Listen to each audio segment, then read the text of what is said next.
हमारे साथ हैं Acharya Balkrishna. He is the chairman and managing director Patanjali के। नमस्कार सर, कैसे हैं आप? मैं बहुत अच्छा हूँ। सर, आज हमने मध्य प्रदेश का एक बहुत बड़ा पिच देखा ग्लोबल इन्वेस्टर समिट को लेके।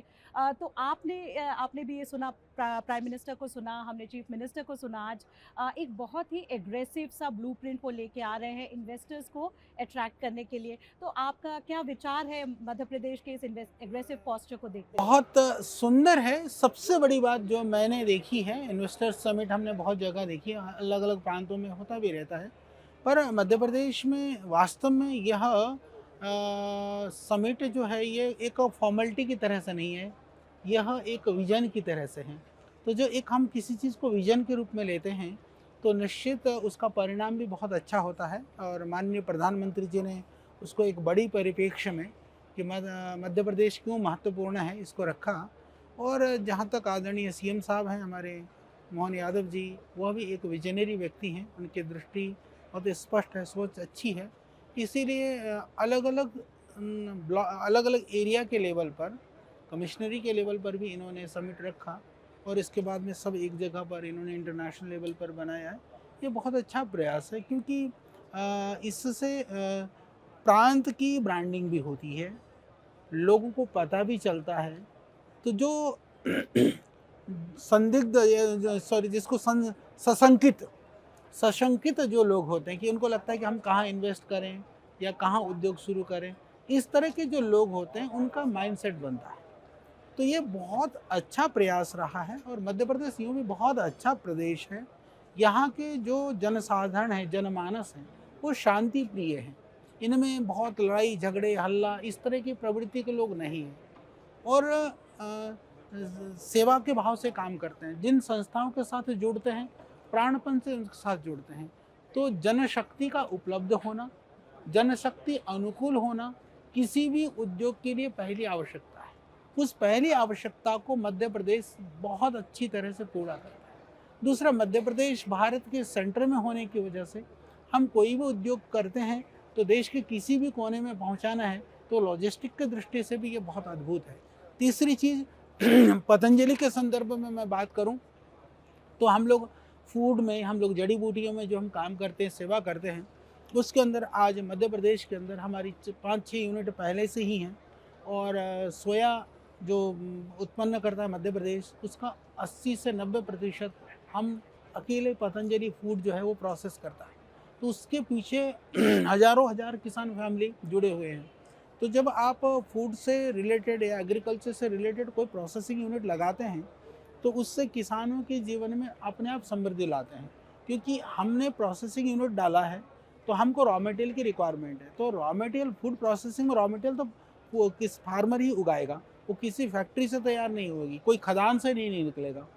तो इसीलिए फूड प्रोसेसिंग में, हर्बल प्रोसेसिंग में सबसे ज़्यादा जो संभावना है रोज़गार के लिए, वो किसानों के लिए, वो फूड प्रोसेसिंग में है। हम वो कर रहे हैं और अभी आगे फ्यूचर में भी हम उसको बढ़ाना चाह रहे हैं। आगे रीवा में भी हम यूनिट को बढ़ाने वाले हैं। हमें विश्वास है कि आने वाले समय में लाखों-लाखों किसानों के लिए हम रोज़गार और समृद्धि का साधन लाएँगे और लोगों को भी, क्योंकि फूड प्रोसेस करेंगे तो लोगों को हेल्दी फूड मिलेगा। क्योंकि जीवन में आप कुछ भी काम करें, खाना तो अन्न पड़ेगा, तो अन्न शुद्ध हो, ये पतंजलि का ध्येय है। क्योंकि हम देश को बाज़ार नहीं समझते हैं, हम देश को परिवार समझते हैं। तो एक परिवार से, किसान परिवार से हम कुछ चीज़ों को लेते हैं, हम फिर प्रोसेस करते हैं, देश परिवार को हम पहुंचाते हैं। हम तो एक मीडिएटर की भूमिका में, एक मध्यस्थता की भूमिका हम निभा रहे हैं और भगवान ने उस दायित्व को देने के लिए श्रद्धेय स्वामी जी के नेतृत्व में पूज्य स्वामी रामदेव जी और हमारी पूरी टीम समर्पित भाव से इस काम को कर रही है। और आज हमें कहते हुए गर्व की भी अनुभूति होती है कि देश का सबसे बड़ा फूड प्रोसेस तो हम कर ही रहे हैं, सबसे प्रामाणिक भी है, विश्वसनीय भी है, लोगों को पतंजलि के नाम से एक श्रद्धा और भावना भी है। क्योंकि हम ऐसा मानते हैं, लोगों का भरोसा हमारे ऊपर है, तो उस भरोसे को बनाने की जिम्मेदारी हमारी है। उस जिम्मेदारी को बनाने के लिए पतंजलि पूरा ग्रुप प्राणपण से लगा हुआ है। तो स्वास्थ्य के क्षेत्र में और फिर फूड के क्षेत्र में, क्योंकि योग के माध्यम से सुबह सुबह स्वामी जी लोगों को स्वास्थ्य के लिए जागरूक करते हैं। 5 बजे से शुरू हो जाते हैं। दिन में हम शुद्ध आहार उपलब्ध कराते हैं कि योग अभ्यास करो, प्राणायाम करो, ध्यान करो, स्वस्थ बनोगे। फिर अच्छा आहार लो तो तुम्हारे स्वास्थ्य में और अभिवृद्धि होगी। तो यहाँ विचारों की स्वास्थ्य की बात है, यहाँ शरीर की स्वास्थ्य की बात है, यहाँ जो है सेहत की बात है। तो सब काम को हम बहुत अच्छी तरह से कर रहे हैं। मध्य प्रदेश में अभी हमारा लक्ष्य है कि आने वाले समय में हम 5,000 करोड़ के लगभग इन्वेस्ट करेंगे। तो उस इन्वेस्टमेंट की जो है हमारी पूरी प्लानिंग चल रही है। हम कुछ नए क्षेत्रों में भी, क्योंकि हम लोग रिन्यूएबल एनर्जी में भी हम लोग काम कर रहे हैं पहले से, तो उसमें सोलर में भी और आईटी के क्षेत्र में भी हम लोग और काम करेंगे। और एक बड़ी बात मैं आपको बताना चाहता हूँ कि हम लोग फार्मर ट्रेनिंग प्रोग्राम, क्योंकि यदि जब तक फार्मर ट्रेंड नहीं होगा, उनकी ट्रेनिंग प्रॉपर नहीं होगी, तो वो अपना कल्टीवेशन का जो पैटर्न है, जो पहले से चली आ रही परंपरागत तो कृषि में, जैसे माननीय प्रधानमंत्री जी भी कहते हैं कि फार्मर्स की इनकम हमको डबल करना है, डबल इनकमिंग की हम बात करते हैं। तो इनकम डबल तभी कर सकते हैं जब हम क्रॉप पैटर्न को चेंज करेंगे। क्रॉप पैटर्न के अंदर हम कुछ वैल्यू ऐड करेंगे, कुछ नवाचार करेंगे, तो हम कर सकते हैं। उसके क्षेत्र में भी पतंजलि बहुत काम कर रहा है। आचार्य जी, आपने बोला ये जो प्लान्स हैं पतंजलि के, मैं आपसे पूछना चाहती हूँ, मध्य प्रदेश देश का दिल है, और जहाँ तक देश के दिल की बात आती है, आपने रोज़गार की बात की, यहाँ पे आपने इन्वेस्टमेंट्स की बात की, आपने बोला 5,000 करोड़ का आपका एक पूरा प्लान है इस स्टेट को लेके। ये 5,000 करोड़ वेलनेस में, फूड प्रोसेसिंग में, आईटी, सोलर, आपने इन सब एरियाज़ का जिक्र किया। तो मैं जानना चाहूँगी स्पेसिफिकली कितना एम्प्लॉयमेंट ये जनरेट करेगा जो आपका इन्वेस्टमेंट अभी है अगले 5 भी साल जी, में? अभी भी हमारे पास कम से कम 4-5 हज़ार एम्प्लॉयज़ तो मध्य प्रदेश में डायरेक्ट हैं। और ये संख्या इनडायरेक्ट देखें जो फार्मर्स हैं, तो वो संख्या हज़ारों की हो जाती है। आप सोचिए कि 5 लाख टन सोयाबीन को उगाने के लिए कितने किसान लोग काम कर रहे होंगे, कितने लॉजिस्टिक में, कितने उसको आप देखेंगे।